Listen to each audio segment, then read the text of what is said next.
Welcome to another episode of King's World. Okay, so last week I promised you guys that I was going to bring somebody that nobody's interviewed yet. It was going to be really off the charts and really crazy. Well, unfortunately, that person could not make it due to family obligations. But I have someone here who's been, he's been interviewed a lot lately, and he's been on the channels, and everybody's been seeing him, but he has no idea what he's in for. So we just had a little talk with each other right now. He understands that we're going to do something a little bit different this time. So let's get started. I want to introduce the man himself. Now he's got two nicknames. This is one of the things I wanted to get done right off the bat. Is it Bulletproof or is it the Pro Maker? Which one does he like? Let's find out. Mr. George Farah. George, welcome to King's World, man. What's up, bro? All right. Okay. So answer that first question. Are you Bulletproof or are you the Pro Maker? Which one do you like? I'm neither, brother. I'm just George Farah. So he doesn't have any nicknames anymore. They call me the Guru, so let's go by the Guru. It's better. We'll say the Guru. All right, George the Guru Farah. Okay, George. First things first, I want to get the serious one out of the way. How you doing? What's going on with the status of the cancer? Give the people a quick background and a little something about what's going on with that and how you're doing physically, emotionally, and all that stuff. I'm doing actually excellent, great.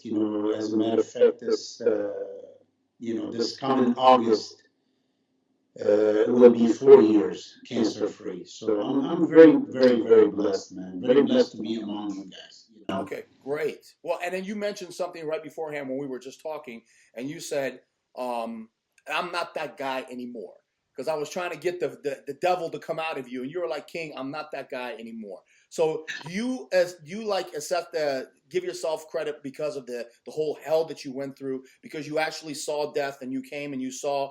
Are you looking at the world in a different way right now? Well, let's put it this way, King. We're not kids anymore. I'm almost 50 years of age, so I'm not a kid anymore. I don't like the he said, she said stuff. I tell you everything from my heart. The way I look at things, King, right now, honestly, man, after what I've been through twice, first time I get being shot, and this time cancer, and I almost, like, both times ended my life. Now I'm like, what am I waiting for? You know what I'm saying? So we truly are just visitors here, man. We're just visitors, and we should do the best we can to pay it forward and help each other as much as we can, so people can talk about us nice after we're gone. Okay, that's a very politically correct answer you just gave right there. Okay, I'll give you that. But you know as well as I know that this is a cruel and harsh world. It doesn't really work that way, George. We can be good people, but there's a lot of scum out there. And for me personally, the happiest people that I know, this is me speaking, are the biggest assholes I know in this world. It seems to me that the jerks, assholes who don't care, who put people down, who walk all over people, those are the people that are happy. What do you think about that? Sadly, most of what you're saying is truth too. All right. Okay, as long as we were on the same page. I understand where you're coming from, but at the same point, I also know the shit side of life and what people. I mean, we've both seen a lot in this world, and putting everything into perspective, I always tell people that this is not an easy life. Life is hard. Would you at least agree with that? Absolutely. Okay. Absolutely. All right. So let's get right into it.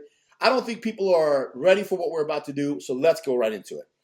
George, who's the best contest prep coach in the world? Honestly, man, I love everybody. I mean, the thing is, I can't, tell you this one is better or this one is better. All what I can do is speak about myself, What I do is I try to keep the people I work with safe.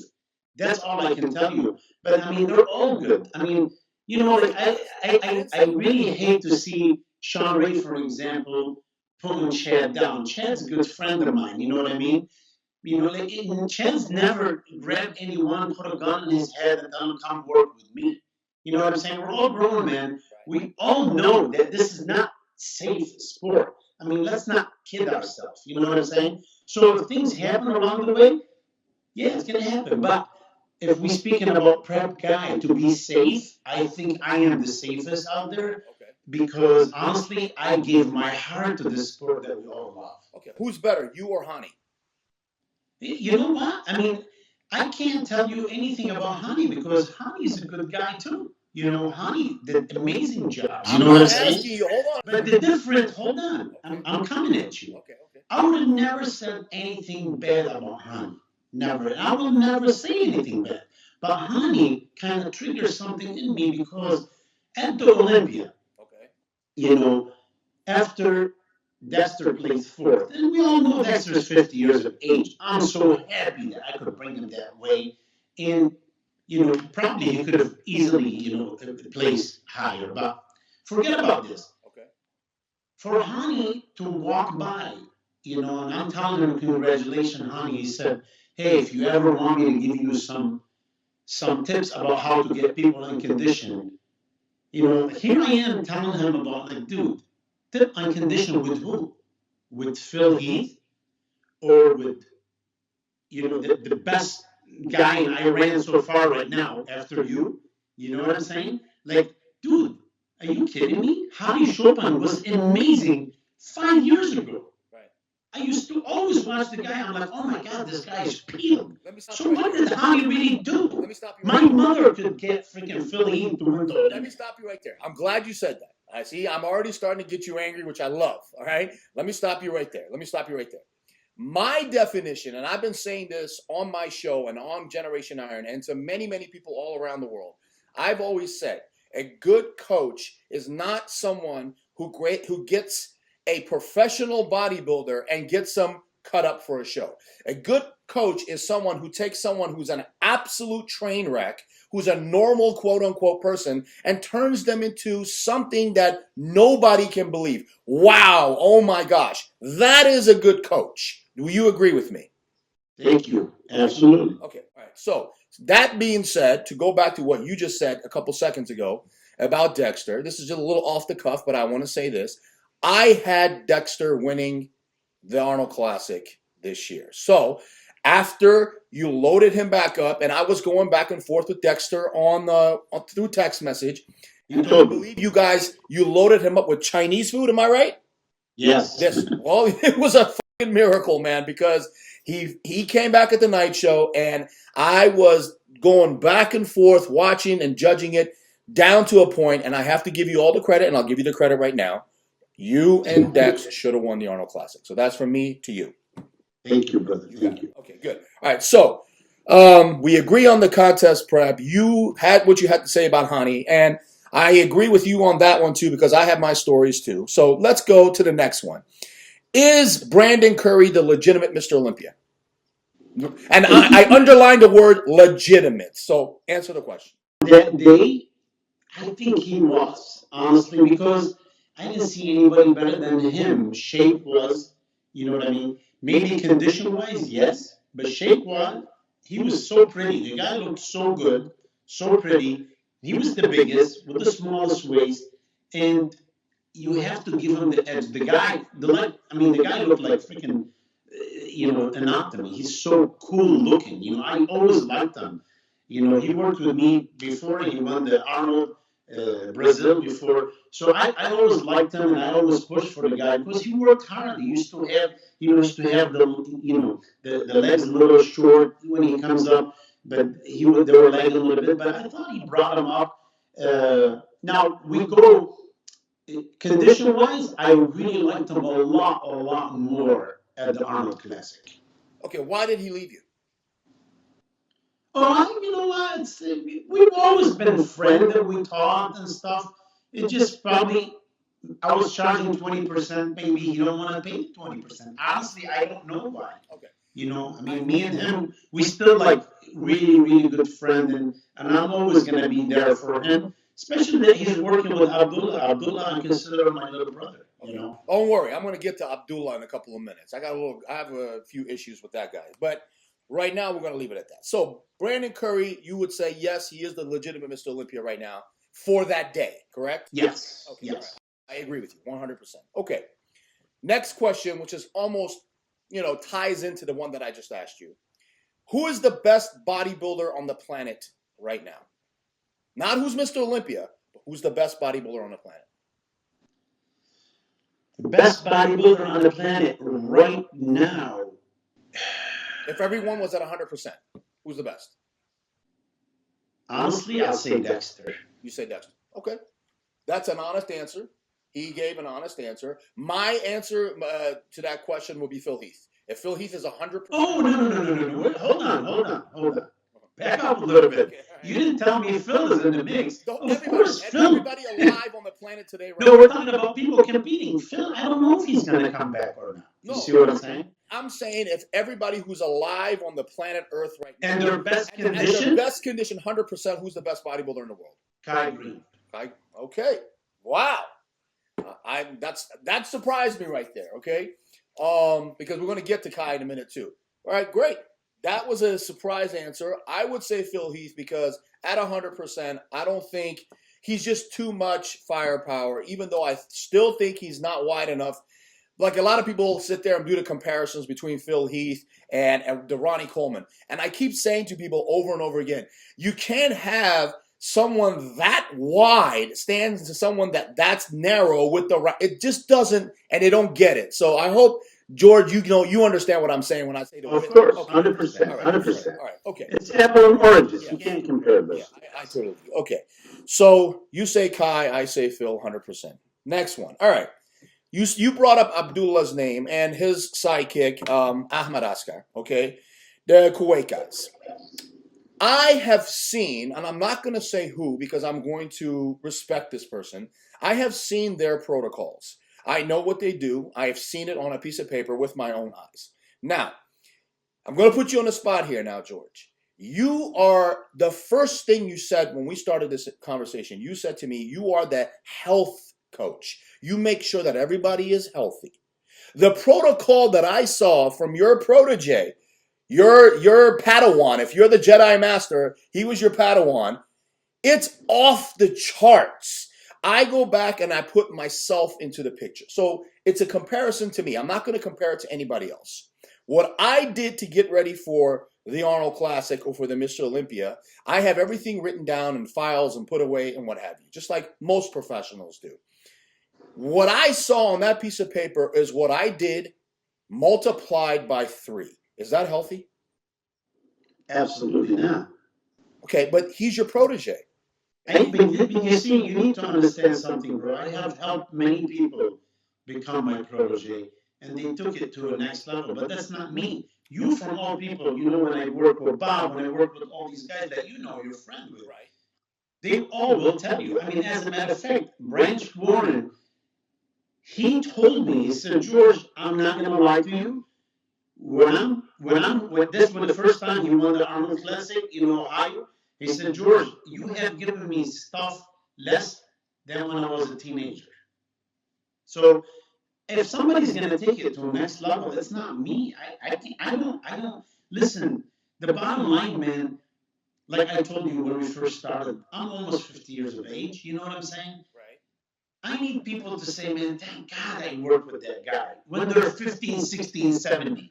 You know what I mean? The problem with bodybuilders when they're in their 30s, even in their 40s, I'm so flabbergasted with these guys, man. It's like there's no tomorrow. It's like, oh, we're going to be invincible forever. Dude. I blame that. I blame the role and the mentality of the kids today. I blame it on the internet. Do you agree? 100%. Oh, my God, 100%. Okay, because listen, man, I want to mention something that you said that there is a person, I don't want to say his name because now he's working with me. Okay. But this guy, he will go out on the internet and tell everybody, take this and you got to take too much and take the blah, blah. And now he have a baby and he comes to me from all the people. He goes, bro, can you help me? I gotta live my life. I have a baby. I have a family now. I'm like, whoa, that's a big change. You know what I'm saying? I get it. So I'm glad that some people that actually realize that they need to grow up. All right, You know, because there's no tomorrow. You know, bodybuilders for today is great, but you have to think after bodybuilding what you're gonna do. Okay. All right. My personal opinion is Like I said at the beginning to you, I'm going to say, I'm not going to leave you out there. I'll never set you up with a question just to get you. I'm not going to do that. I'm going to put myself in the same spot. I've seen what these guys do in Kuwait, and it's out of control. I think it's not bodybuilding, and I'll use Dave Palumbo's word. I think it's chemical warfare. That's what it looks like to me. Now, on the other side of the coin, I also understand the eating, sleeping, training aspect of it. That's all they do. It's like a dormitory for bodybuilding. And that is the way, people always sit there and say, wow, Cutler, how did he? Well, Jay used to go to another state with an airplane just to get deep tissue massage from the best guy in the world and come back. He was a bodybuilding machine. Dexter Jackson, I've said this 1,000 times. You know this better than anybody else. He eats, sleeps, lives, thinks, dreams bodybuilding because he knows that is his life. That is his career. That is what made Dexter who he is today. He takes care of his joints. If one machine doesn't work and it hurts him, he doesn't use that machine. He goes to something else. That is exactly how it's not like, trust me, I see it all the time, and I'm sure you do too. These kids in the gym who put on 7 plates on each side and try to squat it and destroy their hips and this and that, when they could put 315 on and do it 20 times and grow twice as fast. I've learned that. I've adapted. I've seen a lot of people. And God bless Dexter for coming out and, because a lot of bodybuilders, you know how it is. They keep everything to themselves. It's a secret. I don't want to give my secrets away. Right now, Dexter is saying, no, here's my bucket list. I've checked everything off. Here are my secrets. Of course, 100%, man. That's what I was trying to tell you is about paying it forward. What is it to hide it to yourself like they used to do back in the days? You have to beg people. It's not that way. It's not that way, man. You have to help those young kids because this sport we all love. King, why am I in this sport? I have a company. I make money. I live a beautiful life. But I love the sport, man, so much. This is what really gave me the drive and made me travel the world. And thanks to Mr. Jim Minion, giving us that great opportunity for all of us to be all over the world. But this is the problem, man. These young kids with the internet, it's really terrible, terrible. Now, let's go back to the beginning of your question. Why? People think, man, what the hell they're doing over there in Kuwait. I tell you what they're doing. You take a person, you in your prime, Kai, okay? You have no girlfriend distraction, no kids distraction, no clubbing, nothing. You go there, you get paid, and on top of it, you get good food, mostly organic when I was there, good sleep, and great gym workout. And Better Budai is doing all this for these guys. I mean, this guy put the Middle East on the map. Let's face it, man. Better is an amazing gentleman. He gave people the opportunity, and that's why they flourish. I will agree and disagree with you on that. Yes, he did give people the opportunity, but he didn't make the Middle East because Iran has won the world championships 10 years in a row. We got Samir Banu. We got, of course, brother. I know exactly what you're saying, Edward. Watch. Yeah. No, but I'm saying it's good to see him put in. I mean, dude, I'm telling you, I saw with my own eyes. Kai went with me, and we were looking at each other. Dude, this gym cost literally probably like easy $50 million. Plus the land is 50. Like he's never gonna make that money back. But it's so good to see somebody like him, man. I wish we have more people like this here in the U.S. Give these guys, give us like me and you were struggling or whatever, and you used to kill yourself. Do you know what I'm saying, King? So it's really hard, man. We have those bodybuilders here. And that's why they flourish over there. That's the only reason. I'm not saying he put the Middle East on the map. Middle East always been on the map since Macau, even since before that. Right. So yeah, I know. I agree with you on this. Okay, all right. How influential was Chad Nichols to you? How much did you learn from Chad? Honestly, man, me and Chad, we were a good friend. But you remember I got Bob Chicorolo to win the overall. First, I got him ready, and he lost to you. He took second, you remember, at the National? Correct. And Bob only worked with me for like 9 weeks. I said, don't worry, Bob, we'll win the overall at the USA. Mind you, Bob has, tried for the National USA and the North American for 13 or 14 years. Right. And he couldn't turn pro. So I took him, wouldn't matter. we did the national in 9 weeks or 10 weeks. I don't know, you remember exactly, but I think like 9 or 10 weeks. And he took second to you, and I told him, listen, the USA, you'll win. And from 225, we went to 233, and he ended up winning the overall. Then after that, he's getting ready for a show, and he tells me, hey man, King is telling me, because you guys became like, the big Mama Lukes. So anyway, you guys, you became good friends. He said, man, you're gonna do the show, man. George, you always help everybody. Why don't you let Chad look after you and stuff? And me and Chad, we used to always talk, because he's such a gentleman. That's one thing about Chad, man. I love him. Him and Kim, they're always gonna be dear to me. You know what I mean? So Chad told me, he said, yeah, man, it'll be my pleasure, to help you out, because I really want to see his method, compared to mine. You know what I'm saying? Any smart, guy should do those things. I was young, I was ambitious, and I really want to see what Chad can do. The only problem, King, is I have half my intestine was missing because of the shooting. So a lot of the stuff could not work, for me. And Chad will be the first one to tell you. And I kept telling him, I'm like, Chad, that's not gonna work. That's not gonna work. Like, for example, the loading and stuff, I can't do any of that.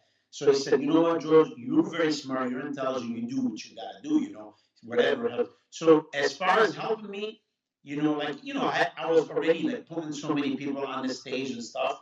But it's always good to have, an extra set of eyes. As a matter of fact, I ended up one time asking Chris Aceto, because I trust Chris Aceto, to look after me and see, because I really want to learn everybody's method. You know what I'm saying? And this is what I learned from Chad. I learned a few things, and not like what people say. You know what I mean? People, man, always want to exaggerate and stuff. Because Chad always tell you, man, what do you think? What do you think? You feel comfortable about this? Because Chad know that I'm educated, and When now I'm you in the say field. people, you mean Sean Ray, but okay, let's go. Yeah. So you know what I mean? No. You listen, Sean Ray. I don't know if you ever saw what I respond to Sean. I said, Sean, you shouldn't be saying anything about Chad, because you don't know Chad. Chad have the most beautiful heart, and all what he wants to do is help people. George, But guess what? We're all crazy. listen, it's not even about having a beautiful heart. For me, I worked with Chad for almost 10 years, my whole professional career. And Yeah. I have never heard or seen plasma expanders. So I don't know what he was talking about. And when it came to the diuretics, yes, it was a it was a tough protocol, but it was what we had to do. It was a part of our jobs to look a certain way. Right now, like Dexter said, we were all sucked in. That sucked in look is not going to pull it nowadays, because not everybody is so full that they're exploding. So if a sucked in guy stood next to a full guy nowadays, they're going to be like, oh, he's thin. They're going to give it to the full guy. It's a completely different world. But in general, yes, I would say the same thing. I learned a tremendous amount from Chad. And the thing that I learned from Chad more than anything else was, you got to suffer. You have to. This is a sport that entails suffering. Oh, King, this is what I don't like, man. That's what I'm saying. Those young, excuse me, the young generation, the whole thing is all about drugs and stuff. I'm like, no, dude, you gotta do cardio. You gotta eat perfect. I have people, dude. I have somebody like Mo Benoot who had no symmetry whatsoever. The guy, he was not blessed. And you know what? To make it to the Olympia, that was like unbelievable, because when they put him next to each guy, like he made everybody look fat. And I'm like, man, I can't believe you got in that condition. He goes, you got me in that condition. I said, Mo, you haven't ate cheat meal in a whole year. That's what got you in condition. You know what I'm saying? But these guys want to go eat burger and do insulin and do all kind of stuff, and they want to be ready and no cardio and take whatever they're taking. It's crazy, man. You just took us to the next thing that I was going to talk about. You just brought up insulin. Okay, George, insulin. What is your thoughts on, let's be realistic here, okay? Remember what I told you at the beginning. I said there's going to be no holds barred. When I think of insulin, I think of Milos.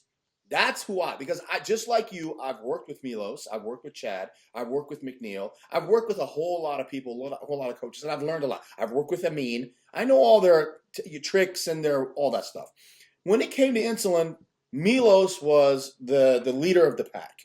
What is your thoughts on insulin? Is it good? Is it bad? Is it fucking everybody up? What do you have to say about insulin? I'm very blessed because the people I worked with, they really didn't need the insulin. Like for an example, you can't give Dexter insulin. He's a freaking machine. This guy, if you give him insulin, he needs a freaking, 20, 30 grams of carb for each unit. So you know what I mean? You can't give, in like Kai can't even look at insulin. Kai can't even look at food. When I work with Rami, it's the same thing. And people think that Rami and Kai and all those big guys, they take a lot of insulin. I'm like, you guys don't understand, please. You need to remember there are certain things genetic too. They have a lot to do with it. You know what I'm saying? I mean, my God, I don't know if you saw Kai's picture video he just posted. Yes. Honestly, King, I can tell you, bro, that he's on nothing, almost nothing, because I always give him his diet every couple of weeks and stuff. And we supposedly, he said, George, I don't care if I'm doing the Olympia or not, but I want to stop looking good. And I'm looking at his picture, he sent me a picture. I'm like, I couldn't believe it. I said, dude, you got to do something. And then he put his video out there, and people think that this is an old video. Dude, this is right now. He looks like this. Unbelievable. You know what I mean? So this, not everybody. Me and you, we have to suffer, man, to get in shape or grow. Let me say something about that right there. I can't use insulin because of a couple of reasons. Number one, Chad never, ever, ever told me to use it. He was the exact opposite. The only time that Chad let me use insulin was the last 3 days before a show. Load up. Yeah, I remember because I told him I couldn't do that because of my kidney. Friday. That's how we loaded up for the shows with the insulin. But on the off season, never. If I took insulin, I would get up to 305, 315 pounds within 2 weeks. That's how it affects my body. I don't want any heart problems. I would never do that to myself. Putting on size and weight for me is not an issue. For me, it was something completely different. My thing is that when I'm doing cardio now at the gym and I see these young kids with their gallon jugs with all these colors in their jugs, they take a couple of sips, do a set, go to the bathroom, come back, train for 10 minutes, go to the bathroom, come back. I know what they're doing. And I try to talk to them, but because they go on the internet, because they think that insulin is the God's gift to bodybuilding, these kids, they put on this massive amounts of, the pumps that they get in the gym are out of control. The craziest thing is 20 minutes in the locker room, when they're putting their clothes back on, they come back out, they shrink right back down. That's why I call it Halloween. Insulin, in my opinion, is a lot of things up because they just don't know what they're doing. Do you agree with that? King, listen to this, bro. I'm actually, went back to college. I want to finish to be a doctor. But insulin is the main reason that not only bodybuilder, the whole world is messed up. As soon as your insulin is messed up, everything in your body messed up. As a matter of fact, I was just doing a study on dementia. They're saying they're expecting 70 million people to get dementia by 2030. That's in 10 years, man. 70 million. You know how scary that is? That means we become demented and Alzheimer's and stuff. And all this because of your insulin being messed up. All this because of the sugar we're eating, the crap they're putting out there, Like, dude, I went and got Italian dressing the other day, and one tablespoon, there's 4 grams of sugar. I'm like, for what?